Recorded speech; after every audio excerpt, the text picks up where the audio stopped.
Hello students.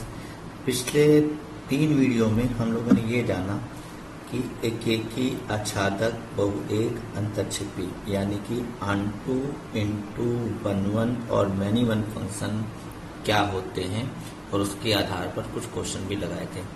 पिछले video में मैंने 1.2 एनसीईआरटी की 1.2 एक्सरसाइज स्टार्ट की थी, जिसका मैंने पहला क्वेश्चन केवल आपको लगाकर दिखाया था कि बीज गणितीय फलन आ जाए तो उनको कैसे लगाते हैं। मैं उसी के आगे बढ़ा रहा हूं। मैंने बीज गणितीय एक फलन और लिया है f ऑफ x बराबर एक्स स्क्वायर, जिसका डोमेन और को डोमेन दोनों ही n है। n मतलब नेचुरल नंबर, दैट मीन्स प्राकृतिक संख्या। अब हम लोग चेक करने जा रहे हैं कि ये एकेकी होंगे या नहीं होंगे, यानी कि 1 1 है कि नहीं है। तो इसके लिए आप सपोज कर लीजिए, मान लीजिए कि लेट अस सपोज दैट, यानी कि माना x1 x2 डोमेन यानी कि नेचुरल नंबर के 2 अवयव हैं। हमने डोमेन के 2 अवयव ले लिए x1 और x2। फिर लिखा कि यदि इन दोनों पॉइंट्स पर यानी कि x1 और x2 पर फलन के मान यानी कि y के मान आपस में क्या है, बराबर है। ये एक की जांच करने के लिए तरीका होता है कि आप f ऑफ x1 बराबर क्या सपोज करेंगे, f ऑफ x2। ये नाम आप कोई भी दे सकते हैं, मैंने जैसे x1 x2 दिए हैं। फिर इन मानों को आप इस दिए गए फलन में रख देंगे। यहाँ पे x के स्थान पर x स्क्वायर है, वहां पर क्या लिख देंगे, x1 स्क्वायर हो जाएगा। फिर यहाँ पर x की जगह पर क्या रख देंगे, x स्क्वायर। इसको सॉल्व करेंगे, गुणनखंड करेंगे, x2 स्क्वायर को उधर ले आएंगे। चाहो तो आज से ही वर्गमूल ले लीजिए, बस प्लस माइनस लगाना पड़ेगा। मैं आपको गुणनखंड करके दिखा दे रहा हूँ। ए स्क्वायर माइनस बी स्क्वायर का सूत्र लगेगा, ए प्लस बी, ए माइनस बी वाले जो सूत्र होता है। 2 गुणनखंड आए, इन दोनों से आपको 2 मान प्राप्त होंगे। इसको 0 के बराबर करेंगे तो x1 बराबर x2 मिलेगा, और इसको 0 के बराबर करेंगे तो x1 बराबर क्या मिलेगा, माइनस x2। अब आपको मैंने पिछले वीडियो में बताया था कि अगर यहाँ पर f ऑफ x1 बराबर f ऑफ x2 करने पर ये दोनों बराबर ना आए या एक से ज्यादा गुणनखंड आ जाए, ठीक है, तो ये एकेकी नहीं होगा। परंतु एक चीज का ध्यान रखना है, वो है डोमेन का। डोमेन यहाँ पर है नेचुरल नंबर, और डोमेन नेचुरल नंबर कहता है कि उसका मान ऋणात्मक नहीं हो सकता।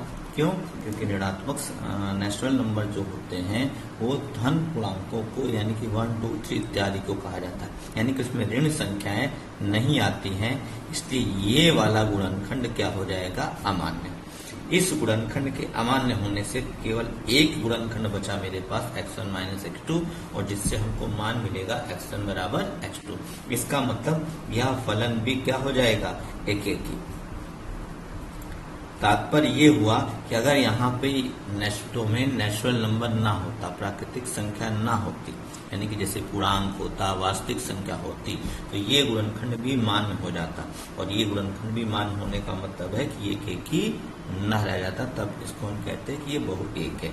इस वक्त ये फलन क्या है, आपका एकेकी है। तो इस तरह से बच्चों एकेकी की जांच करते हैं। जो भी लोग इस वीडियो को देख रहे हैं वो ध्यान से इसको समझेंगे, पूरी अच्छी तरह से इसको देख लें।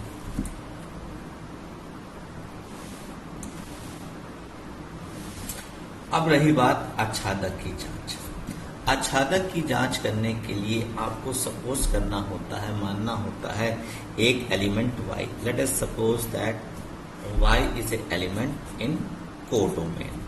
कोडोमेन भी आपका नेचुरल नंबर है, सैफ्रांत हिंदी में इसको कोडोमेन को बोलते हैं।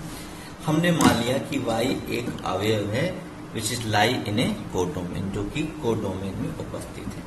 फिर इसको आप क्या करिए, इफ यदि इसको हम बराबर करते हैं किसके, fx के, f ऑफ x यानी कि फलन। फलन का मान कितना दिया क्वेश्चन में, x स्क्वायर। तो इस f ऑफ x की जगह पर आप x स्क्वायर रख दीजिए और x का मान निकाल लीजिए।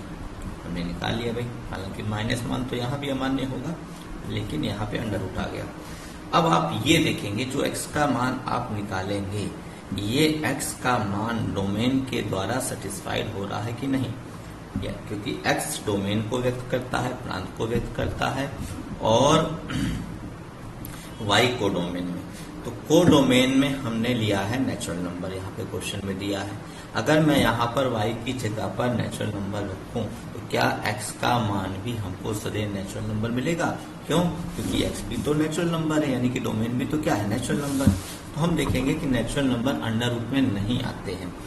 देखिए, यदि मैं y का मान 2, 3 इत्यादि रख दूं तो मुझे x के ऐसे मान मिलेंगे जो डोमेन में उपस्थित नहीं होंगे, यानी कि डोमेन के द्वारा स्वीकार नहीं होंगे, डोमेन में उपस्थित नहीं होंगे।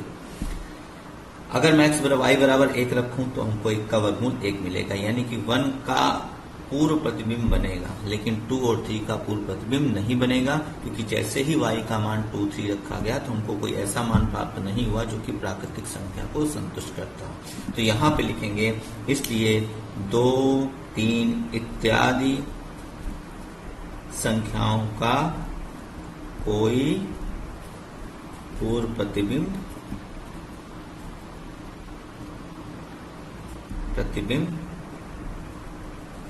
नहीं बनेगा, इसलिए रेंज जो होगी वो कोडोमेन का क्या होगा? उचित उपसमुच्चय होगा, इसलिए प्रतिचित्रण आच्छादक नहीं है, प्रतिचित्रण आच्छादक नहीं है। ये सिद्ध हो गया।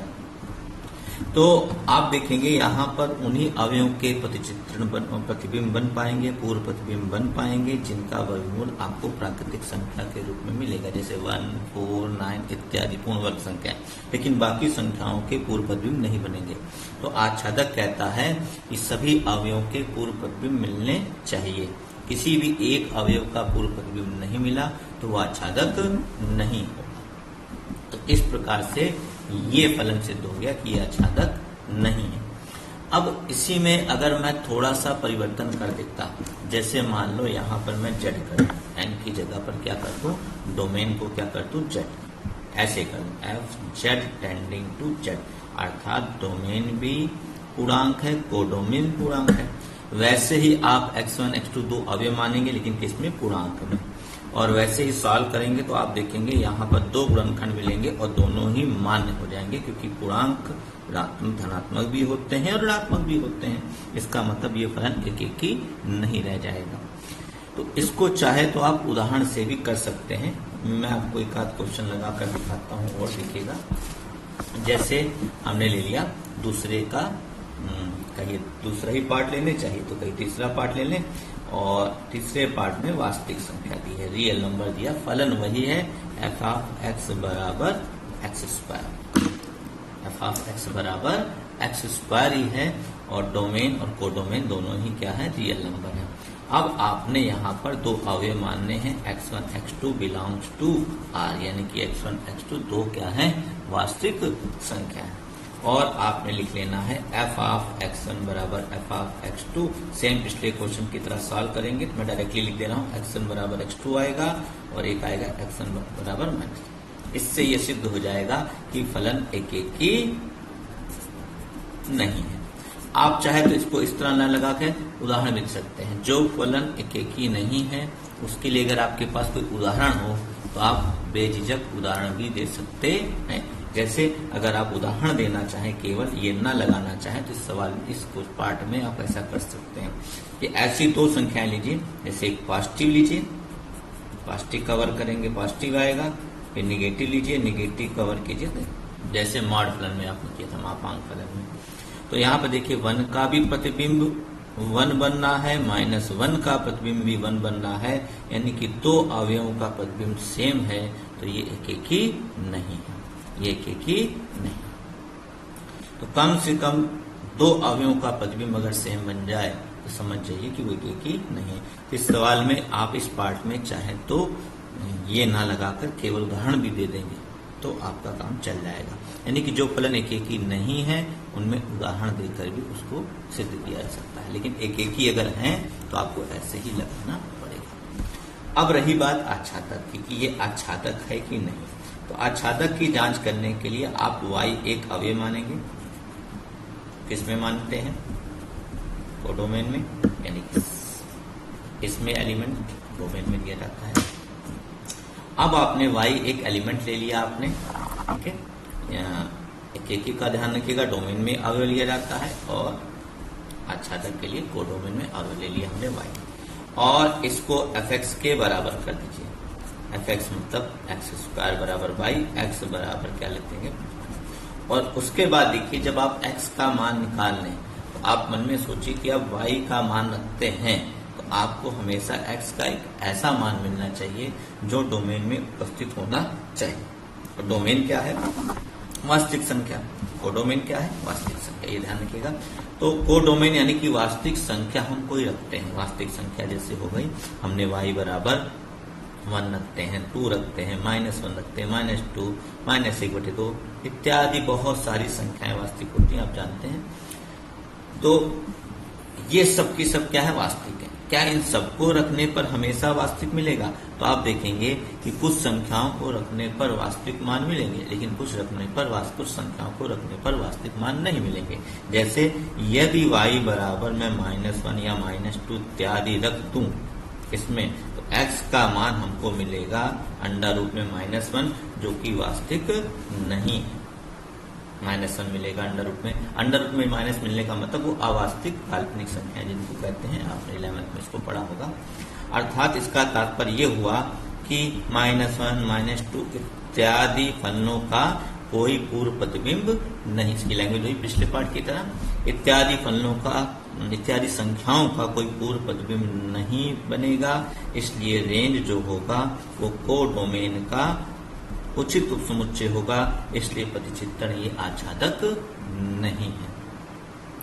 तो इस तरह से आप जांच कर सकते हैं कि ये प्रतिचित्रण आच्छादक है कि नहीं, एकेकी है कि नहीं। ये एल्जेब्रिक फलन है। एल्जेब्रिक फलन बीजगणितीय फलनों में ऐसे जांच की जाती है, एकेकी होने की और आच्छादक होने की। ऐसे आप और भी बहुत सारे उदाहरण ले सकते हैं एकेकी और आच्छादक की जांच करने के लिए। तो ये दूसरे का मैंने आपको पहला और तीसरा पार्ट लगाकर दिखाया, जिसमें आपको चेक करना था। ऐसे और भी पार्ट बनाए जा सकते हैं, तो आप अभ्यास करिए। कोई पार्ट आपको नहीं आता है तो आप उससे पूछ सकते हैं। तो आज के लिए मैं यहीं पर समाप्त कर रहा हूँ। धन्यवाद, थैंक यू।